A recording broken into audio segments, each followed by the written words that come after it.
காலை வணக்கம். தினம் ஒரு திருக்குறள். அதிகாரம் 32. இன்னா செய்யாமை. குறள் 319. பிறர்க்கின்னா முற்பகல் செய்யின் தமக்கின்னா பிற்பகல் தாமே வரும். மீண்டும், பிறர்க்கின்னா முற்பகல் செய்யின் தமக்கின்னா பிற்பகல் தாமே வரும்.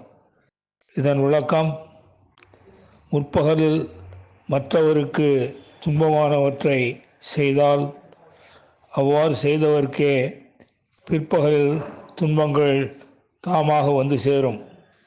மீண்டும், முற்பகலில் மற்றவருக்கு துன்பமானவற்றை செய்தால் அவ்வாறு செய்தவர்க்கே பிற்பகலில் துன்பங்கள் தாமாக வந்து சேரும்.